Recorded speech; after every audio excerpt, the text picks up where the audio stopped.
ಕೊಡಗಿನ ಬಿಜೆಪಿ ಕಾರ್ಯಕರ್ತ ವಿನಯ್ ಕೆಎಸ್ ಅವರು ಬೆಂಗಳೂರಲ್ಲಿ ಆತ್ಮಹತ್ಯೆ ಮಾಡ್ಕೊಂಡಿದ್ದಾರೆ. ಈ ಆತ್ಮಹತ್ಯೆಗೆ ಯಾರು ಕಾರಣ ಅಂತ ಹೇಳುವಂಥದ್ದು ಅವರು ಒಂದು ಸಾಮಾಜಿಕ ಜಾಲತಾಣಗಳಲ್ಲಿ ಪೋಸ್ಟ್ ಮಾಡಿರುವಂಥದ್ದು. ಅದರಲ್ಲಿ ತೆನ್ನಿರ ಮೈನ್ ಅವರ ಹೆಸರನ್ನು ಕೂಡ ಪ್ರಸ್ತಾಪ ಮಾಡಿದ್ದಾರೆ. ತೆನ್ನಿರ ಮೈನ್ ಅವರು ಫೆಬ್ರವರಿ ತಿಂಗಳಲ್ಲಿ ವಿನಯ್ ಅವರ ವಿರುದ್ಧ ಒಂದು ದೂರನ್ನು ಕೂಡ ದಾಖಲು ಮಾಡಿದರು. ಈ ಬಗ್ಗೆ ಮಾತಾಡಲಿಕ್ಕೆ ತೆನ್ನಿರ ಮೈನ್ ಅವರನ್ನು ಒಟ್ಟಿಗಿದ್ದಾರೆ. ಸರ್, ಏನಿದು ಪ್ರಕರಣ ಸರ್? ಇದು ವಿವರವಾಗಿ ಹೇಳಿ ಸರ್, ಏನು ಅಂತ ಹೇಳಿ. ನಾನು ಈಗ ಬೆಳಗ್ಗೆ ತಾನೇ ಸಾಮಾಜಿಕ ಜಾಲತಾಣದಲ್ಲಿ ಮೊದಲಿಗೆ ಈ ರೀತಿ ಒಬ್ಬ ಕಾರ್ಯಕರ್ತ ವಿನಯ್ ಅಂತಕ್ಕಂಥ BJP ಕಾರ್ಯಕರ್ತ ಆತ್ಮಹತ್ಯೆ ಮಾಡ್ಕೊಂಡಿರ್ತಾನೆ ಅಂತಕ್ಕಂಥ ಸುದ್ದಿಯನ್ನು ನೋಡಿದೆ. ಜೊತೆಗೆ ಅದೊಂದು ಕೆಲವೊಂದು ಹೆಸರುಗಳನ್ನ ಉಲ್ಲೇಖ ಮಾಡಿ ಅದರಲ್ಲಿ ತೆನ್ನಿರ ಮೈನ ಅವರು ನೀಡಿದ ದೂರಿನಿಂದ ನನಗೆ ಮಾನಸಿಕವಾಗಿ ಹಿಂಸೆ ಆಗಿದೆ ಅಂತ ಹೇಳ್ಕೊಂಡು ಬರೆದಿದ್ದನ್ನು ಕೂಡ ಗಮನಿಸಿದ್ದೇನೆ. ನಾನು ಕೊಡಗು ಜಿಲ್ಲಾ ಕಾಂಗ್ರೆಸ್ನಲ್ಲಿ ಪ್ರಮುಖ ಹುದ್ದೆಯಲ್ಲಿ ಇರ್ತಕ್ಕಂಥವನು, ಡಿಸ್ಟಿಕ್ ವಾರ್ ರೂಮ್ನ ಸಂಚಾಲಕನೂ ಆಗಿದ್ದೀನಿ ಮತ್ತು ಜಿಲ್ಲಾ ಕಾಂಗ್ರೆಸ್ ವಕ್ತಾರ ಕೂಡ ಆಗಿದ್ದೀನಿ. ಫೆಬ್ರವರಿ 2, 2025 ಕೊಡಗಿನ ಸಮಸ್ಯೆಗಳು ಮತ್ತು ಸಲಹೆಗಳು ಅಂತಕ್ಕಂಥ ಒಂದು ಸಾರ್ವಜನಿಕ ವಾಟ್ಸಪ್ ಗ್ರೂಪ್ನಲ್ಲಿ ಒಂದು ಸುಳ್ಳು ಸಂದೇಶ, ಕೊಡಗಿನ ಶಾಸಕರಾದಂಥ AS ಪೊನ್ನಣ್ಣವರ ಚಿತ್ರವನ್ನು, ಅಂದರೆ ಅವ್ರ ಫೋಟೋವನ್ನು, ಅವರು ಸಾಂಪ್ರದಾಯಿಕ ಉಡುಗೆಯಲ್ಲಿರ್ತಕ್ಕಂಥ ಫೋಟೋವನ್ನು ಹಾಕಿ ಅದರ ಕೆಳಗಡೆ ಒಂದು ದುಸ್ಥಿತಿಯಿರೋ ಶೌಚಾಲಯವನ್ನು ಹಾಕಿ ಅವಹೇಳನಕಾರಿಯಾದ ಬರಹಗಳನ್ನ ಬರೆದು ಒಂದು ಪೋಸ್ಟ್ ಮಾಡಿರ್ತಾರೆ. ಈ ಹಿನ್ನೆಲೆಯಲ್ಲಿ ಕೊಡಗು ಜಿಲ್ಲೆಯಲ್ಲಿ ಬಹುಶಃ ಸುಮಾರು ಒಂದು 50 ಕಡೆಗಳಲ್ಲಿ ಕೂಡ ವಿವಿಧ ಕಾರ್ಯಕರ್ತರು ದೂರನ್ನು ಸಲ್ಲಿಸಿರ್ತಾರೆ. ನಾನು ಮಡಿಕೇರಿಯ ಕೇಂದ್ರ ಸ್ಥಾನದಲ್ಲಿರುವುದರಿಂದ ಮಡಿಕೇರಿ ನಗರ ಪೊಲೀಸ್ ಠಾಣೆಯಲ್ಲಿ ಈ ಸುಳ್ಳು ಸುದ್ದಿಯನ್ನು ಹರಡಿದವರ ವಿರುದ್ಧ ಕಾನೂನು ರೀತಿ ಕ್ರಮ ಕೈಗೊಳ್ಳಿ ಹಾಗೂ ಇಂತಹ ಸಂದೇಶಗಳನ್ನು ರವಾನೆ ಮಾಡಲಿಕ್ಕೆ ಅವಕಾಶ ಮಾಡಿಕೊಟ್ಟಿದ್ದ ಆ ಗ್ರೂಪ್ನ ಅಡ್ಮಿನ್ ಅವ್ರ ಮೇಲೆ ಕ್ರಮ ಕೈಗೊಳ್ಳಿ ಅಂತ 3 ಜನರ ವಿರುದ್ಧ ದೂರನ್ನು ಸಲ್ಲಿಸಿದೆ. 3 ಜನ ಯಾರ್ಯಾರು ಸರ್? ಅದರಲ್ಲಿ ಪಾಪು ರಾಜೇಂದ್ರ ಅಂತ ಹೇಳ್ತಕ್ಕಂಥ ವ್ಯಕ್ತಿ ಮೈಸೂರು ಭಾಗದ ಸಾಮಾಜಿಕ ಜಾಲತಾಣದ BJPಯ ಉಸ್ತುವಾರಿ, ಮತ್ತು ಗ್ರೂಪಿನ ಅಡ್ಮಿನ್ ವಿಷ್ಣು ನಾಚಪ್ಪ, ಹಾಗೂ ಈಗ ತಾವು ಯಾರು ಆತ್ಮಹತ್ಯೆ ಮಾಡ್ಕೊಂಡ ವಿನಯ್ ಸೌಮ್ಯ, ಇವ್ರು 3 ವಿರುದ್ಧ ಕ್ರಮ ಕೈಗೊಳ್ಳಿ ಅಂತ ಒಂದು ದೂರನ್ನು ಸಲ್ಲಿಸಿದೆ. ಆ ದೂರಿನ ಹಿನ್ನೆಲೆಯಲ್ಲಿ FIR ಆಗಿತ್ತು. 4ನೇ ತಾರೀಕಿಗೆ FIR ಆಗುತ್ತೆ. ನಂತರ ಒಂದು ವಾರದಲ್ಲಿ ಅವರು FIRಗೆ ಹೈಕೋರ್ಟ್ನಿಂದ ತಡೆ ತರ್ತಾನೆ. ತಡೆ ತಂದಮೇಲೆ ಆ ಪ್ರಕರಣವನ್ನು ಅಲ್ಲಿಗೆ ತಟಸ್ಥವಾಯಿತು ಅಂತ ಅರ್ಥ. ತಡೆ ಯಾವಾಗ ಸಿಕ್ಕಿರುವಂಥದ್ದು? ಒಂದು 7 ದಿವಸದ ನಂತರದಲ್ಲಿ ಆ ಪ್ರಕರಣವನ್ನು ನಾವು ಮರ್ತಿದ್ದೀವಿ, ಇದು ಮಾಡಿದ್ವಿ. ಇನ್ನು ವಿನಯ್ ಸೋಮಯ್ಯ ಅಂತಾಗಲಿ ಅಥವಾ ನಾನು ದೂರು ನೀಡಿರ್ತಕ್ಕಂಥ ಇನ್ನಿಬ್ಬರು, ಈ 3 ಜನರು ಕೂಡ ನನಗೆ ಪರಿಚಯ ಇಲ್ಲದಂಥವರು. ನನಗೆ ಅವರನ್ನು ವೈಯಕ್ತಿಕವಾಗಿ ನಮಗೆ ವ್ಯಕ್ತಿ ಪರಿಚಯನೂ ಕೂಡ ಇಲ್ಲ, ಮುಖತಃ ಭೇಟಿ ಕೂಡ ಆಗಲಿಲ್ಲ, ದೂರವಾಣಿ ಸಂಪರ್ಕ ಕೂಡ ಇಲ್ಲಿವರೆಗೆ ನಾನು ಅವ್ರ ಜೊತೆ ಮಾತಾಡಲಿಲ್ಲ. ಹಾಗಾಗಿ ಇವರು ಯಾವ ರೀತಿಯಲ್ಲಿ ಮಾನಸಿಕ ಹಿಂಸೆಗೆ ಒಳಗಾಗಿ ಆತ್ಮಹತ್ಯೆ ಮಾಡಿಕೊಂಡ್ರು ಅದಕ್ಕೆ ನಾನು ಕಾರಣ ಆಗಲ್ಲ. ಯಾಕಂದರೆ ನನಗೆ ಅವ್ರನ್ನ ಪರಿಚಯನೂ ಇಲ್ಲ, ನಾವು ಯಾವುದೇ ರೀತಿ ಒತ್ತಡನೂ ಮಾಡಿಲ್ಲ. ನಾನು ಕಾನೂನು ರೀತಿಯಲ್ಲಿ ಸಂವಿಧಾನಬದ್ಧವಾಗಿ ಒಬ್ಬ ವ್ಯಕ್ತಿಗೆ ಕಾನೂನು ರೀತಿಯಲ್ಲಿ ನ್ಯಾಯ ಕೇಳ್ತಕ್ಕಂಥ ಏನು ಹಕ್ಕಿದೆ ಅದೇ ರೀತಿಯಲ್ಲಿ ನಾನು ದೂರು ಕೊಟ್ಬಿಟ್ಟು ಅದರ ನ್ಯಾಯ ಕೇಳಿದ್ದೀನಿ. ಸರ್, ಅಲ್ಲಿಂದ ಇಲ್ಲಿವರೆಗೆ ಅವರು ನಿಮ್ಮನ್ನು ಸಂಪರ್ಕ ಮಾಡಿದಾರ ಹೇಗೆ ಅಂತ? ಇಲ್ಲ, ಇಲ್ಲಿವರೆಗೂ ಅವ್ರು ನನ್ನ ಸಂಪರ್ಕನೂ ಮಾಡಿಲ್ಲ ಮತ್ತು ನನಗೆ ಅವ್ರ ಪರಿಚಯನೂ ಇಲ್ಲ ಕೂಡ. ಯಾರು ಕೂಡ ಅವ್ರ ಪರವಾಗಿ ಕೂಡ ನನ್ನನ್ನು ಸಂಪರ್ಕ ಮಾಡಲಿಲ್ಲ.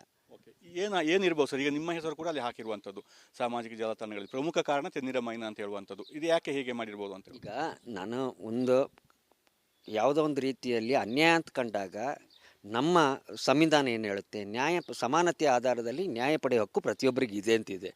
ಹಾಗಾಗಿ ನನಗೆ ಅನ್ಯಾಯ ಅಂತ ಕಾಣಿಸ್ತದ್ದು, ಅನ್ಯಾಯ ಕಾಣಿಸಿದ್ರಿಂದ ದೂರು ಸಲ್ಲಿಸಿದ್ದೇನೆ. ಆ ದೂರಿನಲ್ಲಿ ಹುರುಳಿದ್ದರಿಂದ ಪೊಲೀಸರು FIR ಹಾಕಿರ್ತಾರೆ, ಕೋರ್ಟ್ ಕೂಡ ಅದನ್ನು ಸ್ವೀಕಾರ ಮಾಡಿರುತ್ತದೆ. ಇನ್ನು ಇದರಲ್ಲಿ ನನ್ನ ಒತ್ತಡ ಇದೆ ಅಂತಂದರೆ ಅದೊಂದು ರೀತಿಯಲ್ಲಿ ಒಪ್ಲಿಕ್ಕೆ ಸಾಧ್ಯ ಇಲ್ಲ. ಇನ್ನು ಅದೇ ನಾನು ಪೋಸ್ಟ್ನಲ್ಲಿ ನೋಡಿದೆ, ನನಗೆ ಹೈಕೋರ್ಟ್ನಲ್ಲಿ ಸ್ಟೇ ತರಲಿಕ್ಕೆ ಸಹಕಾರ ಮಾಡಿದಂಥ ಮಾಜಿ ಸಂಸದ ಪ್ರತಾಪ್ ಸಿಂಹ ಅವರು, ಮಾಜಿ ಶಾಸಕರಾದಂಥ KG ಬೋಪಯ್ಯನವರು, ಅಪ್ಪಚ್ಚು ರಂಜನ್ ಅವರು, ಇನ್ನೊಂದು 2 ವಕೀಲರು ಮತ್ತು BJPಯ ಒಂದು 3-4 ಮುಖಂಡರ ಹೆಸರು ಕೂಡ ಹಾಕಿದ್ದಾರೆ.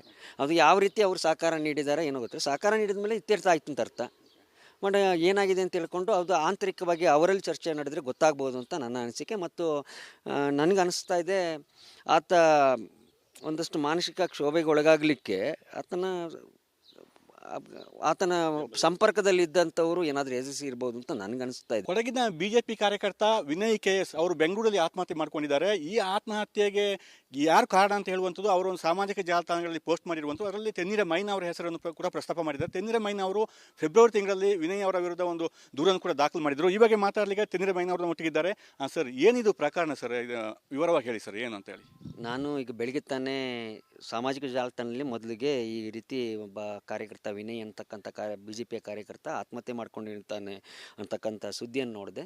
ಜೊತೆಗೆ ಅದೊಂದು ಕೆಲವೊಂದು ಹೆಸರುಗಳನ್ನ ಉಲ್ಲೇಖ ಮಾಡಿ ಅದರಲ್ಲಿ ತೆನ್ನೀರ ಮೈನಾ ಅವರು ನೀಡಿದ ದೂರಿನಿಂದ ನನಗೆ ಮಾನಸಿಕವಾಗಿ ಹಿಂಸೆ ಆಗಿದೆ ಅಂತ ಹೇಳ್ಕೊಂಡು ಬರೆದಿದ್ದನ್ನು ಕೂಡ ಗಮನಿಸಿದ್ದೇನೆ. ನಾನು ಕೊಡಗು ಜಿಲ್ಲಾ ಕಾಂಗ್ರೆಸ್ನಲ್ಲಿ ಪ್ರಮುಖ ಹುದ್ದೆಯಲ್ಲಿ ಇರ್ತಕ್ಕಂಥವನು, ಡಿಸ್ಟಿಕ್ ವಾರ್ ರೂಮ್ನ ಸಂಚಾಲಕನೂ ಆಗಿದ್ದೀನಿ ಮತ್ತು ಜಿಲ್ಲಾ ಕಾಂಗ್ರೆಸ್ ವಕ್ತಾರ ಕೂಡ ಆಗಿದ್ದೀನಿ. ಫೆಬ್ರವರಿ 2, 2025 ಕೊಡಗಿನ ಸಮಸ್ಯೆಗಳು ಮತ್ತು ಸಲಹೆಗಳು ಅಂತಕ್ಕಂಥ ಒಂದು ಸಾರ್ವಜನಿಕ ವಾಟ್ಸಪ್ ಗ್ರೂಪ್ನಲ್ಲಿ ಒಂದು ಸುಳ್ಳು ಸಂದೇಶ, ಕೊಡಗಿನ ಶಾಸಕರಾದಂಥ AS ಪೊನ್ನಣ್ಣವರ ಚಿತ್ರವನ್ನು, ಅಂದರೆ ಅವ್ರ ಫೋಟೋವನ್ನು, ಅವರು ಸಾಂಪ್ರದಾಯಿಕ ಉಡುಗೆಯಲ್ಲಿರ್ತಕ್ಕಂಥ ಫೋಟೋವನ್ನು ಹಾಕಿ ಅದರ ಕೆಳಗಡೆ ಒಂದು ದುಸ್ಥಿತಿಯಿರೋ ಶೌಚಾಲಯವನ್ನು ಹಾಕಿ ಅವಹೇಳನಕಾರಿಯಾದ ಬರಹಗಳನ್ನ ಬರೆದು ಒಂದು ಪೋಸ್ಟ್ ಮಾಡಿರ್ತಾರೆ. ಈ ಹಿನ್ನೆಲೆಯಲ್ಲಿ ಕೊಡಗು ಜಿಲ್ಲೆಯಲ್ಲಿ ಬಹುಶಃ ಸುಮಾರು ಒಂದು 50 ಕಡೆಗಳಲ್ಲಿ ಕೂಡ ವಿವಿಧ ಕಾರ್ಯಕರ್ತರು ದೂರನ್ನು ಸಲ್ಲಿಸಿರ್ತಾರೆ. ನಾನು ಮಡಿಕೇರಿಯ ಕೇಂದ್ರ ಸ್ಥಾನದಲ್ಲಿರುವುದರಿಂದ ಮಡಿಕೇರಿ ನಗರ ಪೊಲೀಸ್ ಠಾಣೆಯಲ್ಲಿ ಈ ಸುಳ್ಳು ಸುದ್ದಿಯನ್ನು ಹರಡಿದವರ ವಿರುದ್ಧ ಕಾನೂನು ರೀತಿ ಕ್ರಮ ಕೈಗೊಳ್ಳಿ ಹಾಗೂ ಇಂತಹ ಸಂದೇಶಗಳನ್ನು ರವಾನೆ ಮಾಡಲಿಕ್ಕೆ ಅವಕಾಶ ಮಾಡಿಕೊಟ್ಟಿದ್ದ ಆ ಗ್ರೂಪ್ನ ಅಡ್ಮಿನ್ ಅವ್ರ ಮೇಲೆ ಕ್ರಮ ಕೈಗೊಳ್ಳಿ ಅಂತ 3 ಜನರ ವಿರುದ್ಧ ದೂರನ್ನು ಸಲ್ಲಿಸಿದೆ. 3 ಜನರು ಯಾರ್ಯಾರು ಸರ್ ಅದರಲ್ಲಿ?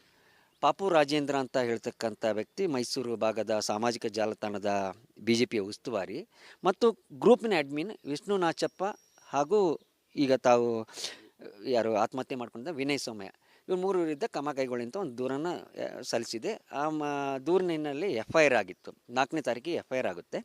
ನಂತರ ಒಂದು ವಾರದಲ್ಲಿ ಅವರು FIRಗೆ ಹೈಕೋರ್ಟ್ನಿಂದ ತಡೆ ತರ್ತಾನೆ. ತಡೆ ತಂದಮೇಲೆ ಆ ಪ್ರಕರಣವನ್ನು ಅಲ್ಲಿಗೆ ತಟಸ್ಥವಾಯಿತು ಅಂತ ಅರ್ಥ. ತಡೆ ಯಾವಾಗ ಸಿಕ್ಕಿರುವಂಥದ್ದು? ಒಂದು 7 ದಿವಸದ ನಂತರದಲ್ಲಿ ಆ ಪ್ರಕರಣವನ್ನು ನಾವು ಮರ್ತಿದ್ದೀವಿ, ಇದು ಮಾಡಿದ್ವಿ. ಇನ್ನು ವಿನಯ್ ಸೋಮಯ್ಯ ಅಂತಾಗಲಿ ಅಥವಾ ನಾನು ದೂರು ನೀಡಿರ್ತಕ್ಕಂಥ ಇನ್ನಿಬ್ಬರು, ಈ 3 ಜನರು ಕೂಡ ನನಗೆ ಪರಿಚಯ ಇಲ್ಲದಂಥವರು.